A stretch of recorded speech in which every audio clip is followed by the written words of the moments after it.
Okay, there we go. So we got a bunch of these things. Now these things, you know, kind of get on this stuff. This stuff is involved, some of this, and you kind of break it down into steps and work through it. But these rotational problems that are due Monday, they, as you can see right there, they're involved. All right, so kind of get a flow chart going so you kind of know what steps to do and how to proceed through these. The goal here is to find the reactions. So what you got to do, if you work backwards, to find the reactions and dynamics, you got to know the accelerations. If you're rotating, to find the accelerations, you got to know the normal and tangential accelerations. And the normal acceleration depends on omega, and the tangential acceleration depends on alpha, okay? Now to find alpha, you need I, so you kind of start usually getting the moment of inertia of these things. Okay? So that's the first thing to do. So what you want to do is find the moment of inertia of that rod about point A, is what you want to do. All right, and so you can do that two different ways. You can use the transfer axis theorem, and that's the normal way of finding these moments of inertia, and that would be 1/12 ml squared plus md squared. Okay, so 1/12 ml squared is the moment of inertia of a thin rod about its own center of gravity, and then the md squared is the transfer axis part, which is the mass times the offset distance squared.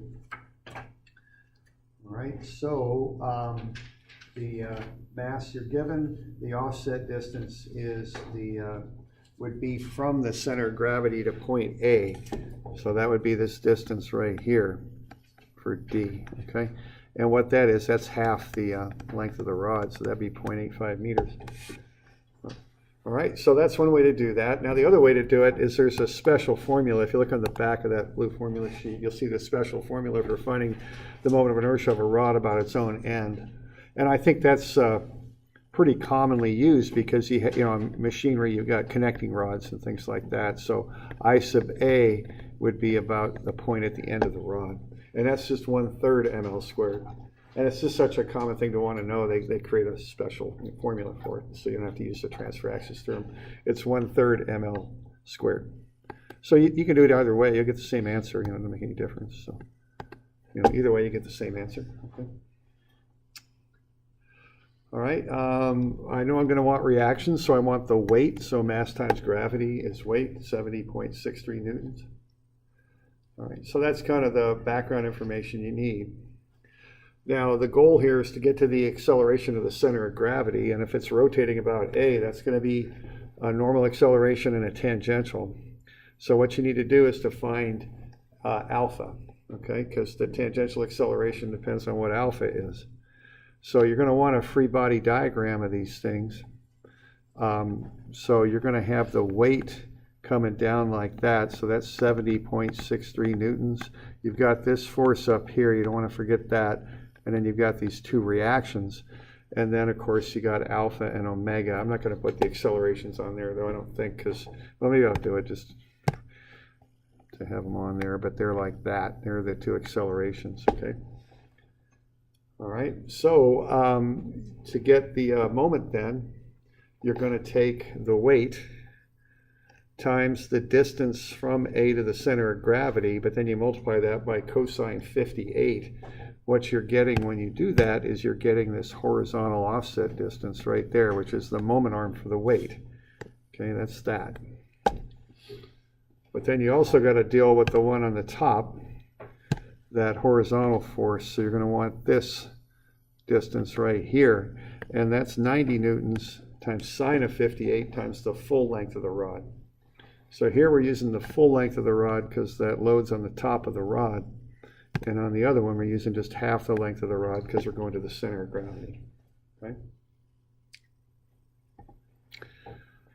All right, and the one's negative because it's clockwise, and the weight is negative because it creates a clockwise moment, and the 90 newtons is positive for counterclockwise. And when you put all that stuff together, you just set it equal to the I you just calculated about A times alpha. And then you just work on through and you get alpha, okay? So on this one, you find alpha by taking the moments about A. You're given omega, so you got that. Okay. So once you know alpha and omega, you can find how the thing's accelerating about the center of gravity. Okay, so, or excuse me, or find the accelerations of the center of gravity. That's probably a better way to say that. So what's going on here is we've got this angled armature. We're going about A here. And we've got the reactions at A, we've got the weight, and we got that force. Oops, that's a horizontal force in it. Well, horizontal, let's try that one more time. There we go, okay. So now what you want to do are find these two accelerations. The tangential, which goes up like that, and the normal, which comes down like that. Okay. Now the distance you're going to use for those is how far it is from A to the center of gravity. So that's half the length of the rod, 0.85 meters. Okay. So what you can do is multiply the unknown alpha times that distance, or not the unknown alpha, the alpha you just found, times the distance, and get the tangential acceleration, 12.01, and then take omega, which you've got, square it and multiply it by the radius, and you get the normal acceleration. Okay. So that first page there, you're seeing the whole point of that is to get those two accelerations. And you didn't know what alpha was, so to get that you have to go ma equals ia alpha. That's a special equation that only works for fixed axis rotation, or rotating about A, so we can use that. And then, so we find I, we find the weight, we come up with a moment equation, find alpha, use alpha to get the tangential acceleration. We were given omega, so we use that to find the normal acceleration. So, any questions on that whole business there? Yeah, question? What's the 112 ml squared plus FU squared? You said it's on the formula sheet? Yeah, on the back of the formula sheet, you've got a thin rod, upper right-hand corner, if I remember right. Yeah. The moment of inertia about G is 1/12 ml squared. Now, the md squared is the transfer axis part of that. And I think that, I don't have a formula sheet with me, but that's on there somewhere. It's on the back or on the front. I think it's on the front, but it's the I formula. Yeah. Now, alternatively, you do have that 1/3 ml squared formula. That's the one that isn't about the center of gravity. It's just for a thin rod because it's so common to have a rod going about a connecting pin on the bottom, or top. Okay. All right. Other questions?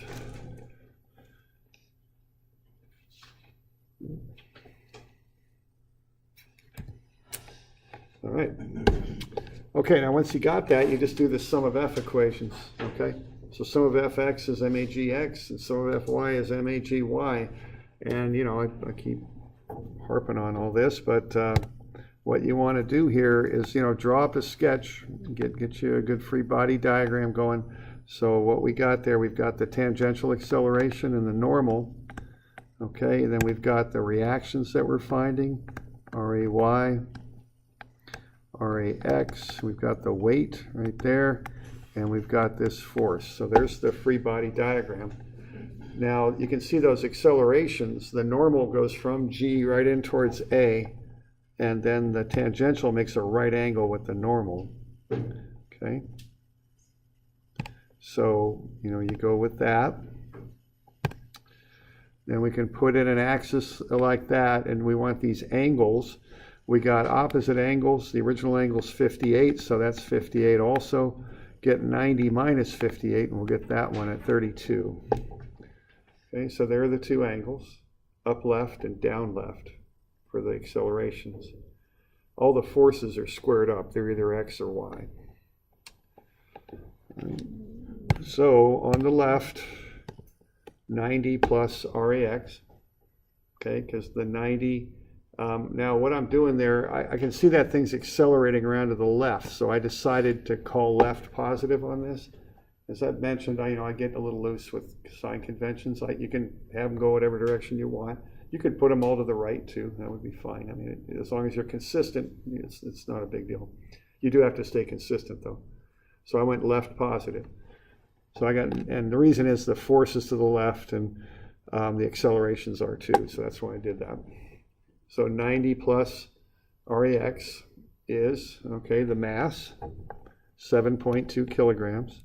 Okay, now this is the acceleration side, so this goes on the right, times 12.01 meters per second squared. That's the tangential acceleration. Cosine 32 gets you the x component of that. All right. All right, and then we've got plus 7.2 kilograms, the mass times the normal acceleration, which is 2.754, and cosine 58 will get you the x component of that. So we're doing a little bit of trig on this stuff to get the x component of the accelerations, both to the left. Okay. And then when you work on through this, you can solve for REX, and as it turns out to be a negative number. Now that negative, what that means is I assumed REX was to the left because I was calling left positive. When I put plus REX, that means I'm assuming it's going this way. Okay. The negative answer is like the word no. It means no, it's not. It's going the other way. Okay. Because the signs you put into equations are what the directions you assume things act. The signs you get out of the equations tell you whether your assumption was right or not. Okay, my assumption was incorrect, which is no big deal. I just turn the arrow around. It doesn't go left, it goes right. Okay. That's about it. Okay.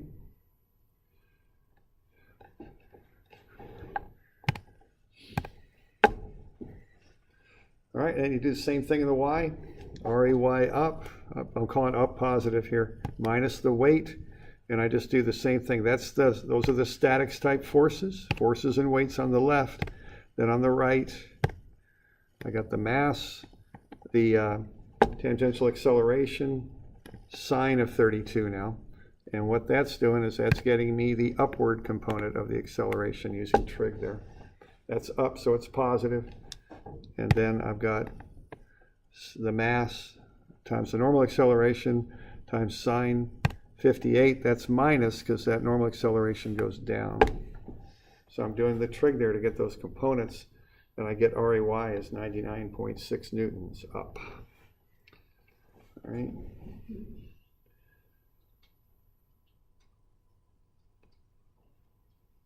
So that's the deal on that one. So a lot of steps. You kind of start backwards and work your way back. To get the reactions, you need the accelerations of the center of gravity, because the way you analyze this stuff is you analyze it rotating about A. So you want to get the accelerations of the center of gravity. To get those, you got to know alpha and omega. To get, where you're given omega, but to get alpha, you got to do that moment equation. So you have to know I to get that. Okay. And then, so we got any questions on this stuff?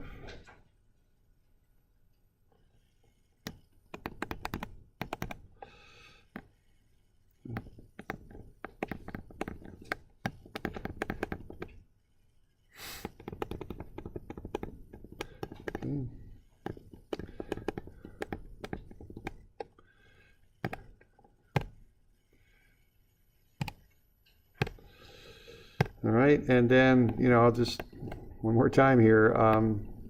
Here's how I set these up. I got the static side on the left, forces and weights, and I got the dynamic side on the right. And that has the masses and accelerations. Okay, and this is how I would suggest doing this. I'm bringing this up because on the first midterm when we were doing the particle version of this stuff, people weren't doing this so much. They were kind of doing other methods, which are fine. I mean, you can do any method you like if it works, but this is how I'm presenting it and how I'm doing it, so I just want to point that out. I mean, and the thing I like about this is, again, I've mentioned it, once I get that free body diagram drawn, if I just stick to this, I don't have to think about it anymore. Okay, the forces and weights go on the left. If they're, whatever my sign convention is, I follow it. The mass and acceleration goes on the right. And whatever my same sign convention, I just follow it, and it just comes out. Okay, I don't have to worry about it. Okay, so that's the approach I'm taking there. And whatever approach you take, just be darn sure I can follow it, on this stuff, because it gets involved, and okay. All right, we got a similar one here too. Now this one, see, this one has one object at an angle, so you have to do the trig on this one. The next one has two objects, but not at an angle. So this one's a little easier. You don't have to do the trig on it, but you do have two objects to deal with, okay, on this next one. Now the process is very similar because you're asked to do a similar thing. You want to find the reaction at A, you've got omega, you got to find alpha, okay? To find alpha, you got to do a moment equation, and you got to know the moment of inertia. Now I chose to handle this as two separate objects throughout. You don't have to do it this way, but that's how I did it. You know, you could kind of get a combined center of mass on this thing and work through it that way. I don't know, it's kind of 6 of one, half dozen of the other, as they say. You know, they're both fairly involved, either method. So I'm treating them as two different objects. So, okay, now what's happening here is when you want to do this moment of inertia stuff, because you want to do that because you got to find the reactions. To get the reactions, you need omega and alpha. To get alpha, you got to go m equals I alpha. So you need I. Identify the axis you're rotating about. Okay, there it is. So you want to take the axes through these other objects that are parallel to that first axis you drew. So when you go looking in that formula sheet on the back, you're going to take the moments of inertia of a plate about that axis that's normal to the big flat surface, and a cylinder. You're going to use the moment of inertia about an axis that comes out of the cylinder. I don't quite know how to express this, but parallel to those circles, I guess you might say. I don't quite know how to say that, but you want this axis on the formula sheet for a cylinder, okay? You got to pay attention to which axis you use, okay? So for a plate, it's 1/12 m a squared plus b squared, and for a cylinder, it's 1/12 m 3 times the radius squared plus h squared. While I'm doing all this stuff too, I found the weights, so I just took the masses times gravity. Got the weights. Then I go through a table here. This is complicated enough where I just didn't want to knock it out with a big formula. So I did I sub g first, 1/12 m a squared plus b squared, and 1/12 m 3r squared plus h squared. That got me the moments of inertia about the centers of gravity. Then I found the mass in kilograms, found the offset distance from the axis here to the centers of gravity for each of the pieces. So half of 40 there is 20 centimeters. That gets you from A to the center of gravity for the plate. And then what, you go 40 plus half at 12. That gets you here, so that's 0.46 meters. That's the offset distance to the center of gravity of a cylinder. Okay. So those are my D's. And then I take MD squared, add that to my original IG, and I get the total. Add those two up, I get the total moment of inertia of those two shapes about a 1.77. So once I saw there were two different objects that I was going to handle, I figured I better go with a table just to keep it clean so I didn't make any errors there working through it. Okay. All right, so that's the first step there. So I'm finding I. It's 1.77 kilogram meters squared. Okay. Now, once you've got I, you can start to figure out how the thing rotates. Okay, that's what I tells you, is how the object rotates. So we're good with that. Okay. All right, and you go M about A equals IA alpha. You can do that for fixed axis rotation. That's a formula you can use for that. So what causes the moment or the weights? Okay, so we got this weight right here and that one right there. And this one's 78.48, and this one is 58.86. Those are newtons. Then we've got the offset distances, 0.2 meters right there, 0.46 meters right there. That's what causes the moment. So this thing's going to rotate clockwise. And the alpha is going to be, okay, now we plug in those two numbers. I'm sorry, there's one other thing here. We got a little bearing friction too, which will resist the motion. And that's 4 Newton meters. So that's going to come off there, and that's right there. Okay? So that's going to resist the clockwise motion. You know, bearings they're not perfectly smooth. They don't work perfectly. They'll have a little bit of friction, so they're resisting the motion. And then you set that equal to I alpha, I sub A alpha. So given that, you can find alpha, the angular acceleration. It's 21.86 radians per second squared. You flipped your direction of your moment, if possible. What's that now? Yeah. You flipped your direction of your moment. Yeah, I did, because I saw everything was coming around clockwise, so that's how I did that, you know. So that means the only thing negative there is that frictional resistance at the bearing. Okay. All right. Other questions?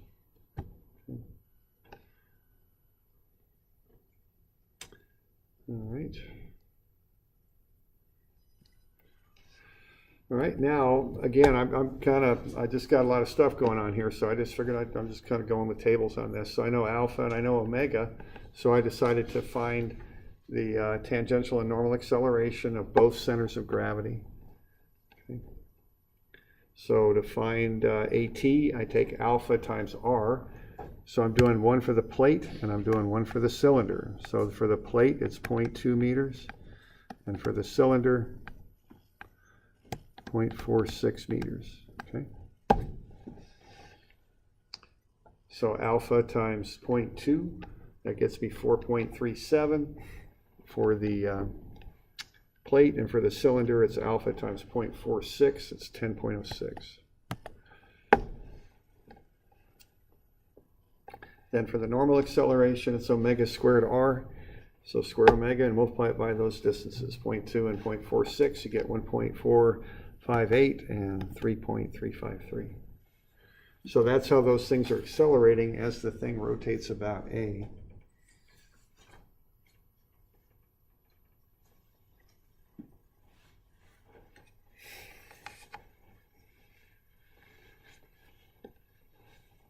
Your omega should just be radians per second.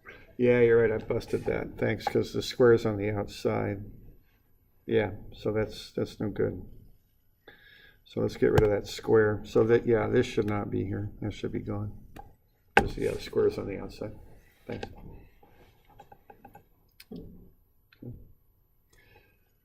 All right.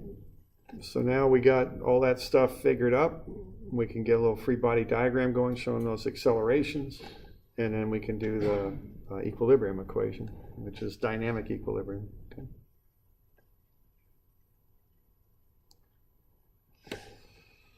All right, I'll try and get all this stuff on here. So that's going that way and that way. Here's how these accelerations are going. They're doing that and that. So this is the tangential, and that's the normal. This is the tangential, that's the normal. Okay, you've got the weights acting down. They're what's kind of what causing the moment. And then you've got this reactive couple, 4 Newton meters. And then just to add a little bit more confusion here, we've got RAX, which, yeah, I called that to the left because I knew that was going to go to the left. So I call it left positive. So that's doing that. And then we got RAY. Okay, so there's all this stuff going on there. So 2 tangential accelerations at each center of gravity, 2 normal accelerations at the centers of gravity, 2 weights at the centers of gravity, the 2 reactions at A, and the reactive friction. Okay, so we just do the forces on the left, just RAX. That's the reactive force, that's the only X force. And then on the right, I got the mass times the 2 normal accelerations. Everything's going left, so that's why I called that positive. So multiply those together, add everything up, you get RAX, it's 31.8 newtons, right there. In the Y direction, we got RAY up, minus the 2 weights. Those are forces, they go on the left, okay? Weights and forces on the left. I'm calling up positive on this one. So RAY is positive up. The weights are down negative. I've got the tangential accelerations times the mass. So 8 times 4.374 and 6 times 10.06. They're both negative because they're down. Okay. So on the left here, basically you got the Bailings of a statics equation, right? It's just RAY minus the weight, total weight. On the right, though, the fact that things accelerating down lessens that reaction, okay? So I got the stuff on the left, MA, but with a negative sign on it because it's accelerating down. That's why those have negatives on them. Okay. And so the effect of that is to lessen the reaction. It's 42 newtons.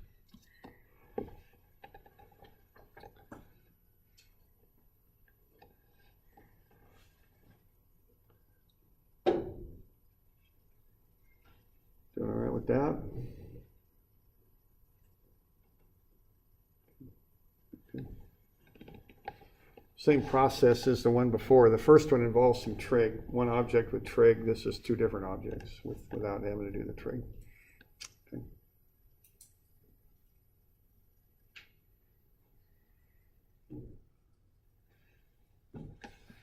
All right.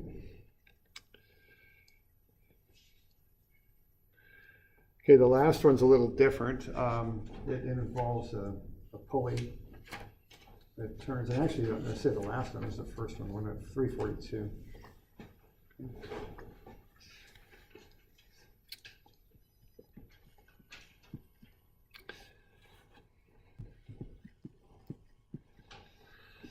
All right, 342, I got the mass of the pulley there. So we have the mass of the outer ring, and then we've got two thin rods, okay, that make up the pulley. The ring is 2.1 kilograms. The rods are 0.4 kilograms each. So 2.1 plus 2 times 0.4, that'll get you the total mass. It's 2.9. You can find the weight then by multiplying it by gravity. Okay, then to find the moment of inertia of the full pulley, what I'm doing there, I've got two thin rods that are both pinned at the center of gravity, so that's 1/12 ml squared, but I multiply that by 2 because there's 2 of them. And then I add the mass times that radius, outer rate, or not the outer, the radius of the middle of that ring. So that would be 0.2, I'm sorry, those are diameters. So half of 0.3 plus 0.25, take half of that, and that's 0.1375. That's the best radius you can use to get the moment of inertia. It's to the middle of the material there on the ring. Okay. So 2 times 1/12 ml squared plus mr squared. Add them up, you get the total, 0.04387. That's the moment of inertia of that pulley about A. Okay. All right, so what's going on here is we're pulling down with 65 newtons. That's going to cause a moment about the pulley. That's going to make the pulley accelerate, but it's also going to have to make the bucket accelerate up. We got the weight of the bucket too, mass times gravity. Okay, so that 65 Newton pull has to do two things. It's got to create alpha for the pulley. It's got to create A for the bucket. It's got to do both. Okay. All right. So if that's the deal there, we can analyze this in two different ways. So whichever method you want to use is fine. The first method is to treat the thing as two different free body diagrams. Now when you do that, when you cut around the pulley, you cut through the cable, so that tension then becomes an unknown. And then when you cut the bucket free, the tension has to be analyzed because it's what's pulling the bucket up. So this is two different free body diagrams. Now the analysis, the theory on this is a little bit simple though, or maybe not simple, but simpler than the other method because you're just doing MA as IA alpha for the pulley. Now what's happening here is we assume the rope doesn't slip on the pulley. If that's the case, there's a direct connection between the acceleration of the bucket and the angular acceleration of the pulley. The acceleration of the bucket A is R times the angular acceleration alpha of the pulley.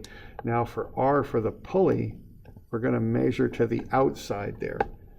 Okay, so we use that midpoint for the moment of inertia calculation, but for this A equals R alpha, we use that outside radius because that's where the rope's at.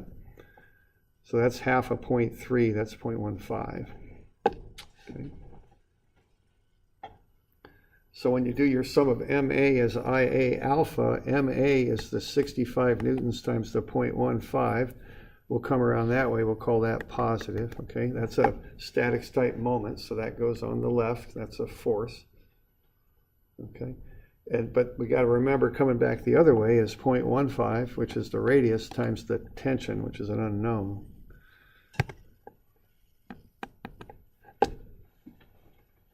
So that stuff all goes on the left, and then on the right we got I sub A times alpha, okay?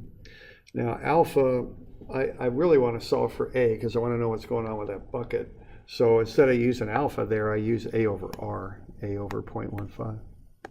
Okay.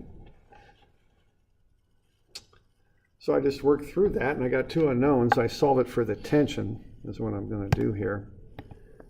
And that will allow me to get the acceleration out there as kind of a function of the tension, you might say. All right. And then I come at the bucket. For the bucket on the left, I got the forces. Tension up, weight down. On the right, I got the mass times A. So T minus 58.86 is 6A. I can solve that for the tension. So now I got two equations and two unknowns. They're both solved for the tension. So I can equate them together and get the acceleration out of this. So just equate those two equations together, solve for the acceleration, it's 0.772.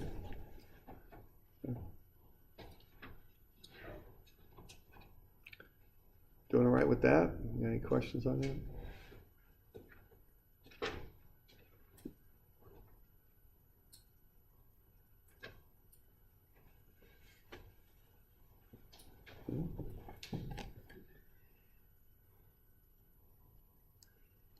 Right, now you could do it as one unit too if you like, but so it's a little bit simpler algebra to do it as one unit if you treat the whole thing as one system, but you got to be a little bit more creative on applying an equation is what you got to do, right?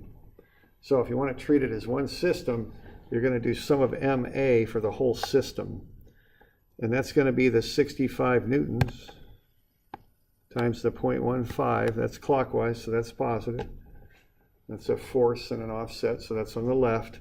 But now instead of the tension times 0.15 on the right, it's the weight times 0.15 because you haven't cut through the cord. The cord's an internal force, so you don't consider it. So that'd be the weight times 0.15. I think I said 1.5, I meant 0.15. And then you're going to equate this to this using this inertial moment equation. So we want IA alpha, the pulley's spinning, so we want IA alpha. We got IA, alpha is A over 0.15.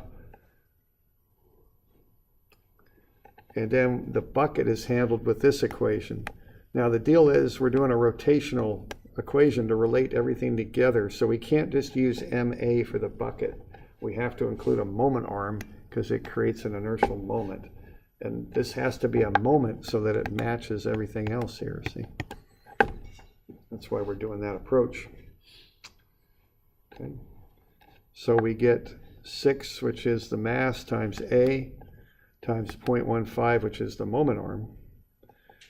Now, the other thing to notice on this is the weight of the bucket is down. That's coming around that way, and that's why that's a minus. But the acceleration of the bucket is up, so that's coming around that way, and that's a plus. So you got to remember that little sign thing there. The bucket is negative on the left-hand side of the equation because it's on account of the weight, but it's positive on the right-hand side of the equation because it's accelerating up. Okay, so you got to pick that up when you set this thing up. Okay. So you can do these either way. Okay. You get the same acceleration regardless. Are we doing all right with that? Okay.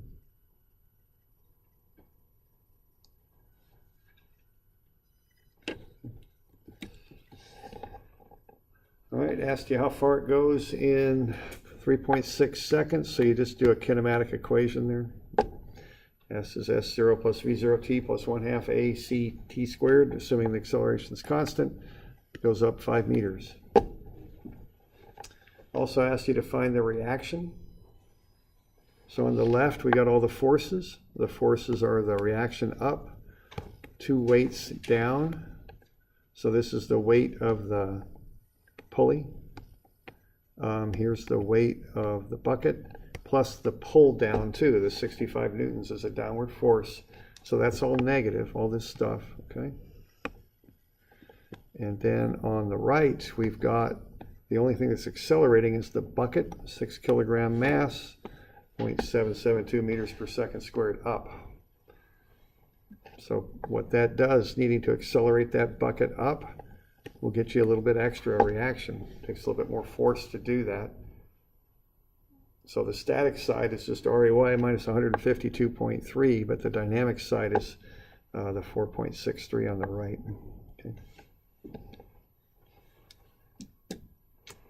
All right. So that's a bit of a run through that stuff. So just kind of one step at a time on this. I would think. Okay.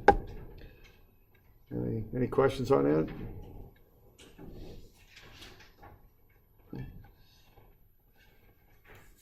All right. All good.